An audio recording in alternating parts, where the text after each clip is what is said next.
నమస్తే, నేను Vaishnavi. Welcome to master కి టీవీ. ఇది సామాన్యుడి స్వేచ్ఛకు సంకేతం. డీటెయిల్స్ చూసుకున్నట్లయితే నెల్లూరు జిల్లా గూడూరు గాంధీ విగ్రహం వద్ద తిరుపతి రాజధాని కోసం కాంగ్రెస్ ఆందోళన చేపట్టారు. ఈ కార్యక్రమంలో కేంద్ర మాజీ మంత్రి చింతా మోహన్, కాంగ్రెస్ యువ నాయకురాలు డాక్టర్ చింతా నీనా తదితరులు పాల్గొన్నారు. నిర్ణయం వల్ల తుళ్ళూరు ఫెయిల్ అయింది. జగన్ బాబు ఏకపక్ష నిర్ణయం వల్ల వైజాగ్ ఫెయిల్ అయింది.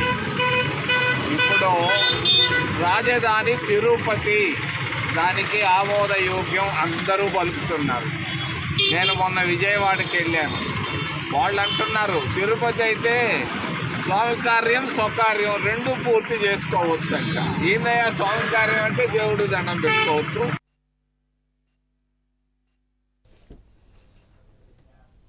అభ్యర్థులను ప్రకటించకుండానే ఎన్నికల ప్రచార రథాన్ని ఏర్పాటు చేయడం పట్ల జనసేన నాయకులు అసహనాన్ని వ్యక్తం చేస్తున్నారు.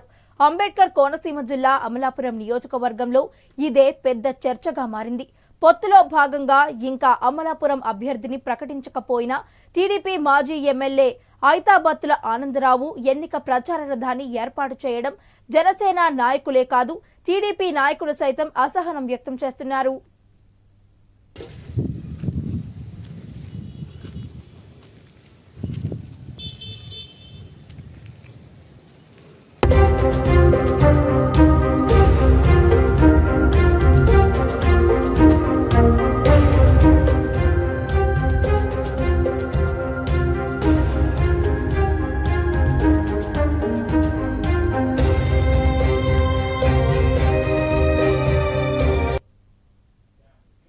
ఖమ్మం జిల్లా సత్తుపల్లి పట్టణంలో బీఆర్ఎస్ అధినేత మాజీ ముఖ్యమంత్రి కేసీఆర్ జన్మదిన వేడుకలను ఘనంగా నిర్వహించారు.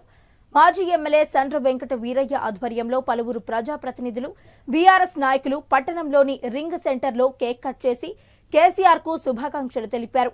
అనంతరం ప్రభుత్వ హాస్పిటల్లోని రోగులకు పాలు, పండ్లు పంపిణీ చేశారు. ఈ కార్యక్రమంలో బీఆర్ఎస్ శ్రేణులు తదితరులు పాల్గొన్నారు.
గుర్తు తెలియని వ్యక్తులు చర్చిలో నిద్రపోతున్న యువతిపై దాడి చేయడంతో గ్రామంలో కలకలం రేగింది.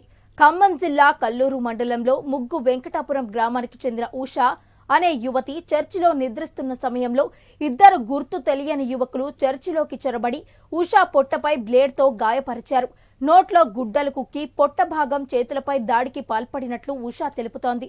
గట్టిగా కేకలు వేయడంతో దుండగులు పరారయ్యారు. అది ముగ్గింటాపురం. నేను చర్చిలో పడుకుంటే ఇద్దరు వ్యక్తులు వచ్చి నా ముఖం మీద గుడ్డ వేసి అదివారు.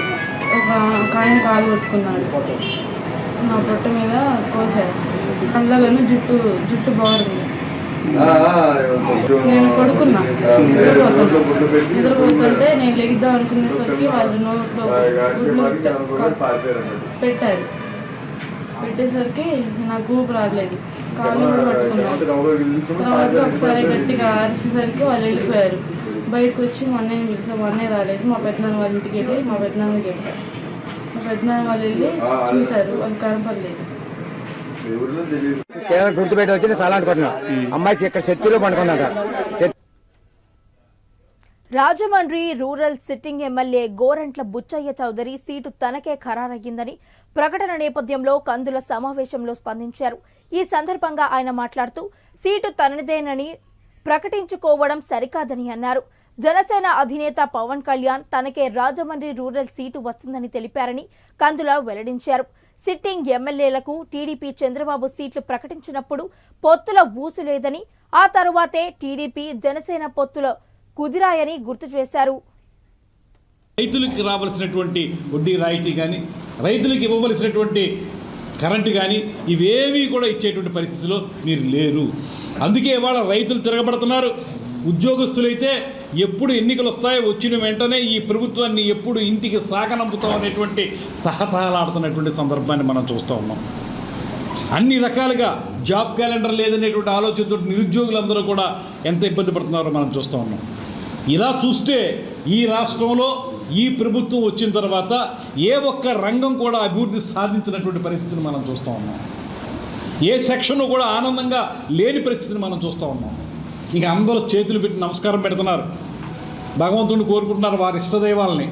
తొందరగా ఈ ప్రభుత్వాన్ని ఇంటికి సాగనంపండి, ఈ పార్టీని సాగనంపండి అనేటువంటి మాట అందరూ చెప్తున్నటువంటి నేపథ్యంలో ఇవాళ మేము ఒకటే చెప్తున్నాం.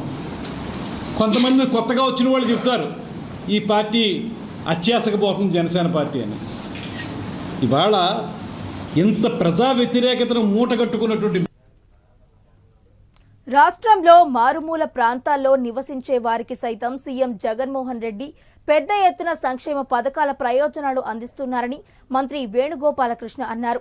స్వచ్ఛత మనందరి బాధ్యత కార్యక్రమంలో భాగంగా రాజమండ్రి రూరల్ నియోజకవర్గం కాతేరు గ్రామంలో మంత్రి వేణుగోపాలకృష్ణ స్థానిక ప్రజా ప్రతినిధులు అధికారులతో కలిసి గ్రామాల్లో పర్యటించారు.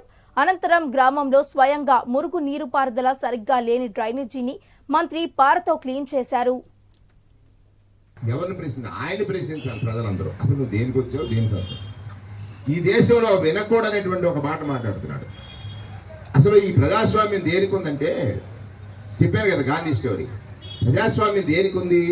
ఎక్కడో మూలన ఉన్నటువంటి ముసలమ్మ బిడ్డలు లేక, లేకపోతే గొన్న బిడ్డలు ఎక్కడో పనికి వెళ్ళిపోతే నాకేమిటి దేవుడా ఈ శిక్ష అనుకుని బాధపడుతుంటే ఆమె మీద నువ్వు చేయి వేస్తున్నావు కదా, దేవుళ్ళకి కనపడుతున్నావు. వాలంటీర్ వెళ్ళి దేవుళ్ళకి కనపడే ఒక వ్యవస్థ ఉంటే ఆ పేదవాడికి మంచి చేసిన ప్రభుత్వాన్ని ఓడించడం నా ఆశయం అంటున్నాడు. ఇది ఎక్కడ వినకూడనటువంటి మాట కదా.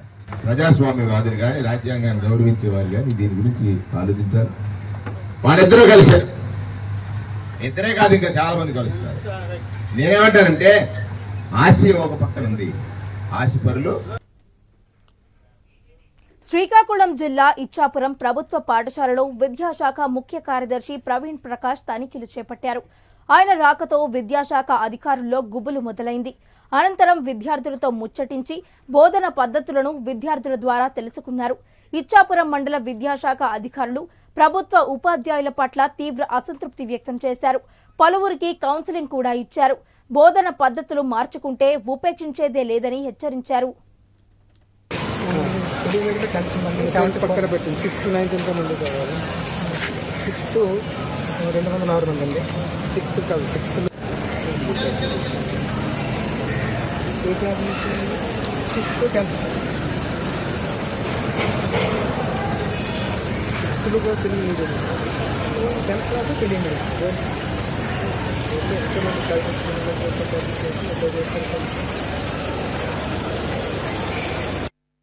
శాంక్షన్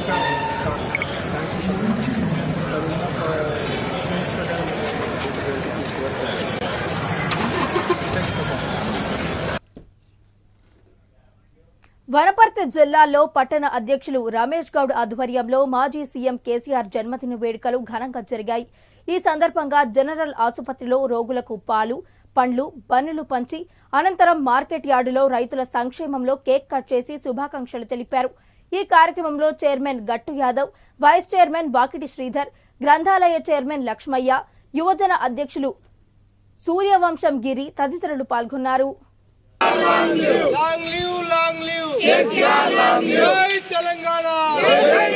తెలంగాణ బాబు కేసీఆర్ నాయకత్వం. తెలంగాణ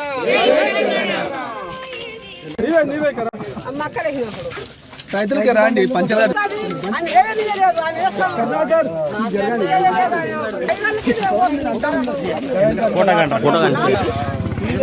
ఇస్తున్నారా ఇప్పుడు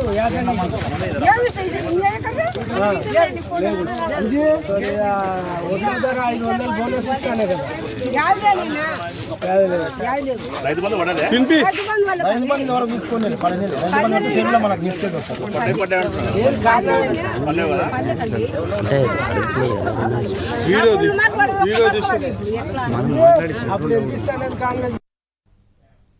విశాఖకు ఒక్క పరిశ్రమను కూడా తీసుకురాని జగన్ 500 కోట్లతో ప్యాలెస్ కట్టుకున్నాడని టీడీపీ జాతీయ ప్రధాన కార్యదర్శి నారా లోకేష్ విమర్శించారు. విశాఖను పరిపాలనా రాజధాని చేస్తామంటూ ఇక్కడి ప్రజలను మోసం చేసే ప్రయత్నం చేశారని అన్నారు. మనపై ఇప్పటి వరకు అనేక కేసులు పెట్టారు. నాపై 22 కేసులు పెట్టారు. పోలీస్ స్టేషన్కు వెళ్తుంటే అత్తగారింటికి వెళ్తున్నట్టు ఉండని, బాంబులకే భయపడలేదు, కేసులకు భయపడతామా అని ఎద్దేవా చేశారు. నిన్న నేను జగన్ కుర్చీ మరతు పెట్టే రోజులు తొందరలో వచ్చినాయని చెప్పా. దానికి వైకాపా కార్యకర్తలు కొంచెం బాధ కలిగిందంట. అరగంట అంబటికి మనోభావాలు దెబ్బతిన్నాయంట. అది కుర్చీ కాదు సింహాసనం అన్నాడు. అవునండి, అది సింహాసనమే. నేను చెప్పింది ఆ సింహాసనమైన కూర్చున్న సునకంని తరిమి తరిమి కొట్టే రోజులు తొందరలో వచ్చినాయని చెప్పిన. అరగంట అమ్మతి గారు చెప్పింది కరెక్ట్ కదా అని సూటిగా నేను ప్రశ్నిస్తున్నా. అమ్మా, ఎన్నికల ముందల నవరత్నాలని ఊదరగొట్టాడు జగన్. ఇప్పుడు అధికారంలోకి వచ్చిన తర్వాత నవ మోసాలు చేశాడు. ఆనాడు ఏం చెప్పాడు? సంపూర్ణ మద్యపాన్ నిషేధం చేసిన తర్వాతనే మీ ఓట్లు అడుగుతా అన్నాడు. మద్యపాన్ నిషేధం చేశాడా తల్లి? చేశాడా? ఇప్పుడు ఏకంగా ఊరూరు కాదు కదా, వీధి వీధి మద్యం పారిస్తున్నారు. ప్రభుత్వమే దుకాణాలు పెడుతుంది, బూమ్ బూమ్ దుకాణాలు. అక్కడ ప్రభుత్వ ఉద్యోగస్తులు నియమిస్తారు. వాళ్ళకి టార్గెట్లు ఇచ్చి ఇన్ని లక్షల రూపాయలు ప్రతిరోజు మీరు అమ్మకాలు చేయాలంటారు. అది తట్టుకోలేక అక్కడ పనిచేసే సిబ్బంది ఆత్మహత్య కూడా చేసుకునే పరిస్థితికి ఈ రోజు వచ్చారు. ఎన్నికల ముందల ఇక ఇవి ఈ బులెటిన్ అప్డేట్స్. మరిన్ని అప్డేట్స్ తో మళ్ళీ కలుద్దాం. అంటల్ కీప్ వాచింగ్ మాస్టర్ కి టీవీ. ఇది సామాన్యుడి స్వేచ్ఛకు సంకేతం.